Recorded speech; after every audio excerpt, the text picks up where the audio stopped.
दोस्तों नमस्कार, आप सभी का स्वागत है आपके अपने यूट्यूब चैनल एग्जाम स्कैन। यहाँ पर दोस्तों आप सभी की आगामी यूपी पुलिस कांस्टेबल भर्ती परीक्षा जो 17 और 18 फरवरी को आयोजित की जाएगी, उसकी बेहतर तैयारी के लिए सिलेक्शन वाले जीके जीएस का प्रैक्टिस सेट नंबर 27 लेकर के आए हैं, जिसमें 75 इंपॉर्टेंट क्वेश्चंस को इंक्लूड किया गया है, जो आप सभी की परीक्षा की दृष्टि से बहुत ही महत्वपूर्ण है।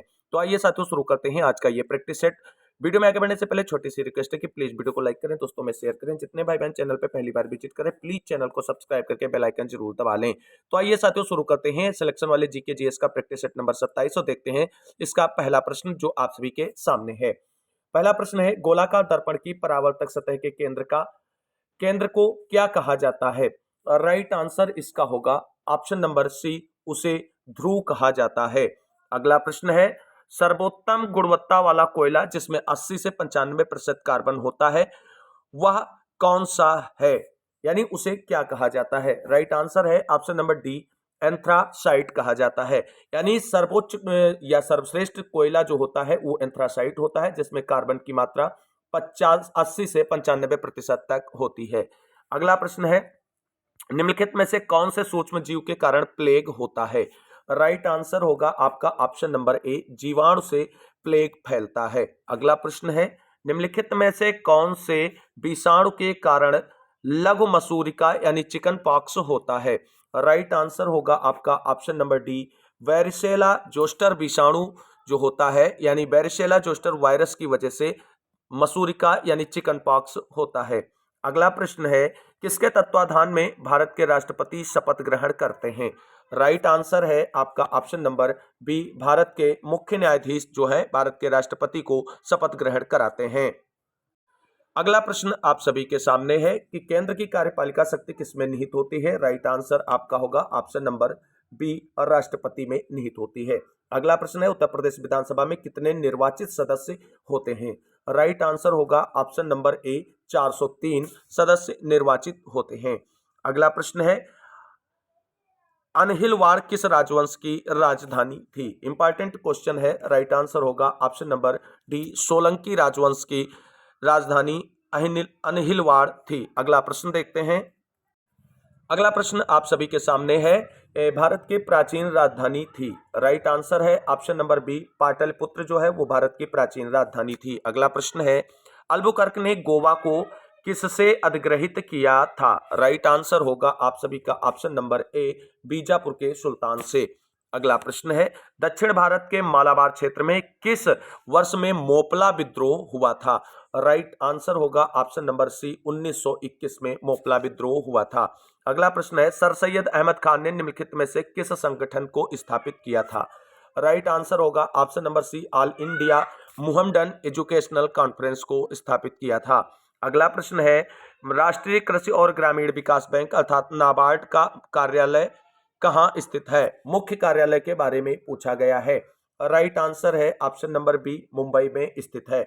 आप सभी को पिछले प्रैक्टिस सेट में हमने बताया था कि नाबार्ड की स्थापना कब हुई थी। अब आप सभी को कमेंट करके यहां पर बताना है नाबार्ड के बारे में। अगला प्रश्न है, 1969 में कितनी बैंकों का राष्ट्रीयकरण हुआ था? राइट आंसर है आपका ऑप्शन नंबर ए, 14 बैंकों का राष्ट्रीयकरण हुआ था। अगला प्रश्न है, निम्न में से कौन सा एक शहर वाला देश है? राइट आंसर होगा ऑप्शन नंबर ए, सिंगापुर। अगला प्रश्न आप सभी के सामने है, गैलापागोस द्वीपों का एक द्वीप समूह किसके पश्चिम में है? अच्छा प्रश्न है और राइट आंसर बनेगा आपका ऑप्शन नंबर ए, दक्षिण अमेरिका। अगला प्रश्न है, पेंगुइन पक्षी कहां पाया जाता है? कहां पाया जाता है? आप सभी लोग फटाफट कमेंट करने का प्रयास करें। राइट आंसर होगा ऑप्शन नंबर सी, अंटार्कटिका में पाया जाता है। अगला प्रश्न है, निम्नलिखित में से कौन सा शहर गोदावरी नदी के किनारे स्थित है?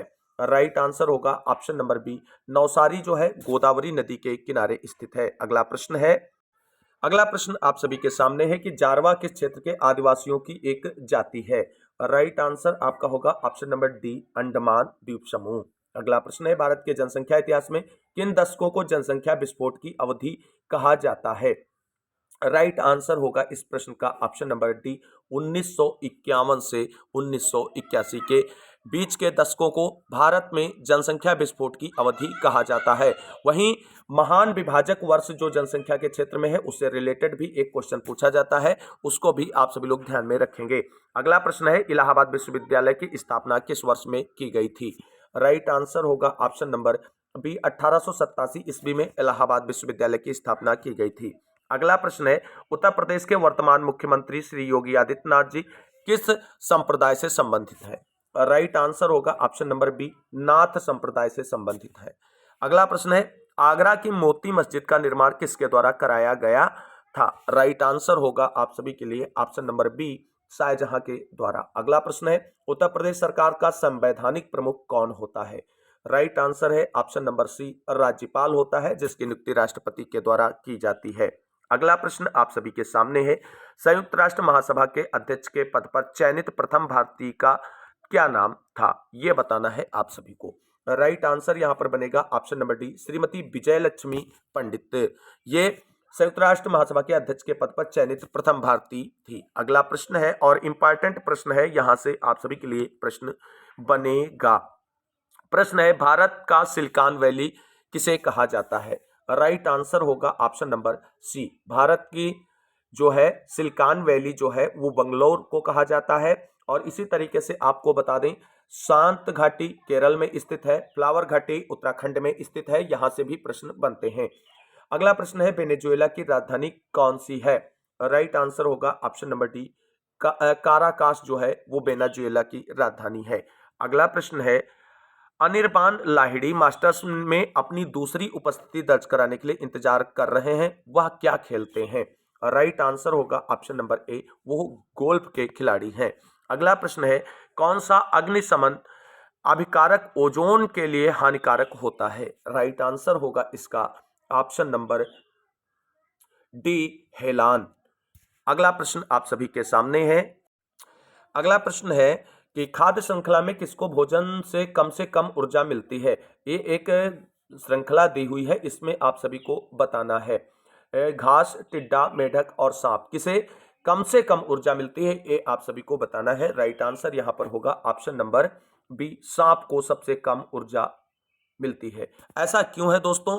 ऐसा दोस्तों ऊर्जा के 10% का जो लिंडेमान का नियम है उसके तहत होती है, और इसलिए इस प्रश्न का राइट आंसर ऑप्शन बी बनेगा। अगला प्रश्न आप सभी के सामने है, उत्तर प्रदेश के राजकीय चिन्ह में नहीं है, क्या नहीं है ये आप सभी को बताना है। राइट आंसर है ऑप्शन नंबर डी मोर नहीं है, बाकी मछलियां हैं, धनुष है, तीर है। अगला प्रश्न आप सभी के सामने है, उत्तर प्रदेश के निम्नलिखित जिलों का उत्तर से दक्षिण का सही क्रम क्या है? राइट आंसर होगा ऑप्शन नंबर बी सिद्धार्थनगर, फिर संत कबीर नगर, फिर अंबेडकर नगर और उसके बाद संत रविदास नगर। यह सही क्रम है उत्तर से दक्षिण की ओर।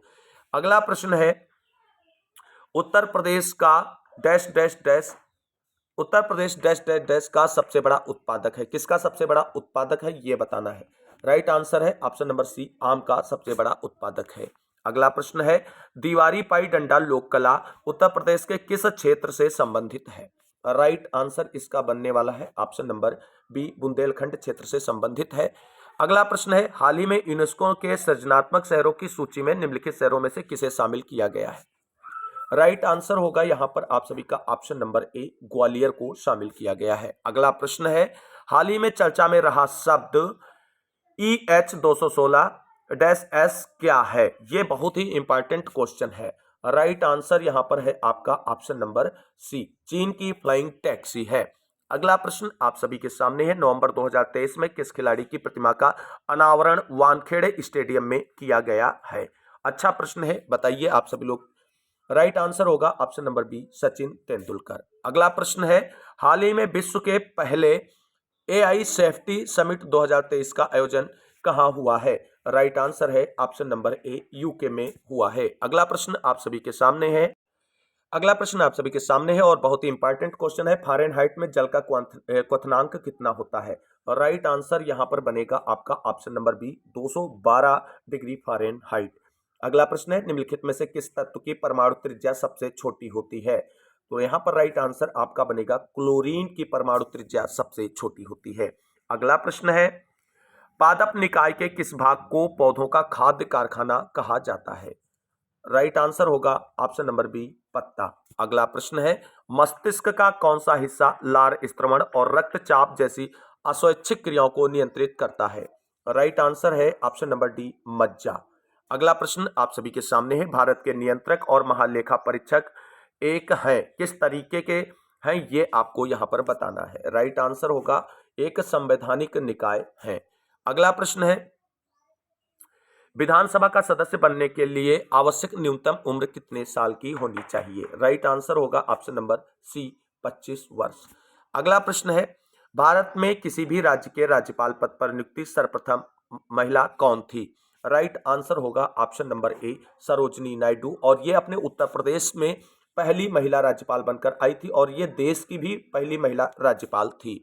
अगला प्रश्न आप सभी के सामने है, हिंदू पौराणिक कथाओं के अनुसार महाकाव्य रामायण में भगवान श्री राम अयोध्या के शासक थे जो डैश डैश की राजधानी थी, किसकी राजधानी थी। राइट आंसर ऑप्शन डी होगा कौशल की राजधानी थी। अगला प्रश्न है, कौटिल्य का अर्थशास्त्र मौर्य प्रणाली के किस क्षेत्र का वर्णन करता है। राइट आंसर होगा यहां पर आपका ऑप्शन नंबर बी प्रशासन का वर्णन करता है। कौटिल्य के द्वारा रचित अर्थशास्त्र पुस्तक हमेशा परीक्षाओं में पूछी जाती और ये मौर्य वंश के संस्थापक चंद्रगुप्त मौर्य के प्रधानमंत्री थे, ये बात आपको ध्यान में रखनी है। इनके अन्य नाम विष्णुगुप्त और अजय भी ग्रंथों में वर्णित हैं और देखने को मिलते हैं। अगला प्रश्न आप सभी के सामने है कि भूदान आंदोलन किस वर्ष में प्रारंभ किया गया था। राइट आंसर यहां पर है ऑप्शन नंबर डी 1951 में भूदान आंदोलन प्रारंभ किया गया था। भूदान आंदोलन किसने प्रारंभ किया गया था, आप सभी को कमेंट करके उनका नाम बताना है। अगला प्रश्न है, जब भारत सरकार अधिनियम 1935 अधिनियमित किया गया था तब भारत का गवर्नर जनरल कौन था। राइट आंसर होगा option number C Lord Willingdon थे। अगला प्रश्न है, वर्ष 1917 में बनी भारतीय महिला संघ की पहली अध्यक्ष कौन थी। राइट आंसर है यहां पर option number be Annie Besant. अगला प्रश्न है, आयकर किस प्रकार का कर है यह बताना है। राइट आंसर होगा ऑप्शन नंबर बी प्रत्यक्ष कर। आप सभी लोग जानते हैं जो कर होते हैं वो दो प्रकार के होते हैं, डायरेक्ट यानी प्रत्यक्ष और इनडायरेक्ट मतलब अप्रत्यक्ष कर। उसमें आयकर जो है वो एक प्रत्यक्ष यानी डायरेक्ट कर है। अगला प्रश्न है, भारत में प्रथम पंचवर्षीय योजना किस वर्ष प्रारंभ हुई थी। राइट आंसर होगा ऑप्शन नंबर बी 1951 में भारत में प्रथम पंचवर्षीय योजना प्रारंभ हुई थी। राइट आंसर हो जाएगा ऑप्शन नंबर बी। अगला प्रश्न है, डेनमार्क, आइसलैंड, नॉर्वे, स्वीडन एवं फिनलैंड मिलकर क्या कहलाते हैं। राइट आंसर है ऑप्शन नंबर बी स्कैंडिनेविया कहलाते हैं। अगला प्रश्न आप सभी के सामने है, कौन सा महासागर अधिकतम निमग्न द्वीपों से बना हुआ है। राइट आंसर होगा ऑप्शन नंबर ए प्रशांत महासागर। अगला प्रश्न है, वायुमंडल में ऑक्सीजन की मात्रा कितनी होती है। राइट आंसर यहां पर आप सभी को कमेंट करके बताना है। राइट आंसर है ऑप्शन नंबर बी 21%। नाइट्रोजन की मात्रा वायुमंडल में 78% होती है, ये चीजें आपको ध्यान रखनी है। कार्बन की मात्रा बहुत कम होती है, ऐसा नहीं है कि आप कार्बन की मात्रा ज्यादा बता दें। तो नाइट्रोजन की 78%, ऑक्सीजन की 21%। Right answer option B. अगला प्रश्न, निम्नलिखित में से कौन सी नदी यमुना नदी की सहायक नदी नहीं है। राइट आंसर होगा ऑप्शन नंबर डी कल्याणी नदी जो है वो यमुना की सहायक नदी नहीं है। अगला प्रश्न है आप सभी के सामने, निम्न राज्यों में से किस राज्य का भारत में जूट उत्पादन का प्रतिशत सबसे ज्यादा है। राइट आंसर कुछ देखना ही नहीं, ऑप्शन नंबर डी पश्चिम बंगाल। अगला प्रश्न आप सभी के सामने है। अगला प्रश्न है, मानव जनसंख्या वितरण और घनत्व के प्रतिरूप यानी पैटर्न के अध्ययन को क्या कहा जाता है। राइट आंसर होगा ऑप्शन नंबर बी डेमोग्राफी कहते हैं। अगला प्रश्न आप सभी के सामने, निम्नलिखित में से कौन सा स्मारक उत्तर प्रदेश में यूनेस्को द्वारा प्रशंसित विश्व धरोहर स्थल है।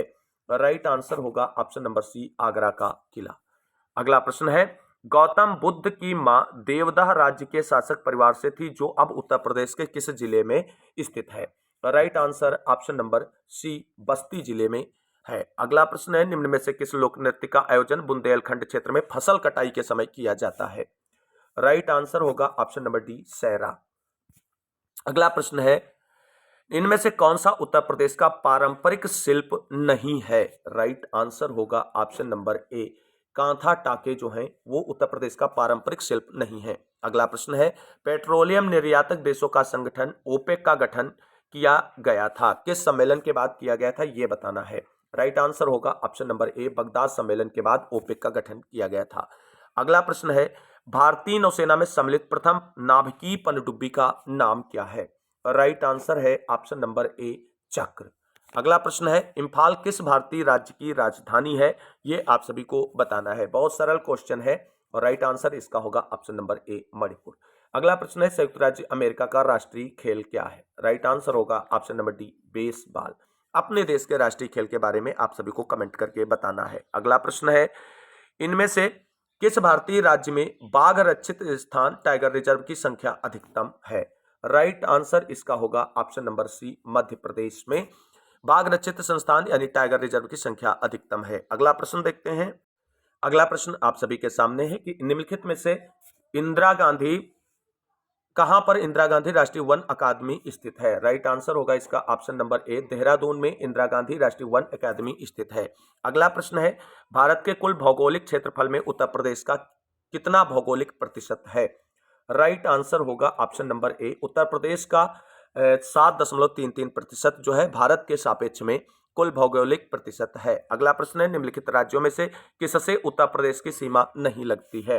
राइट आंसर होगा आपका ऑप्शन नंबर बी पंजाब के साथ उत्तर प्रदेश की सीमा नहीं लगती है।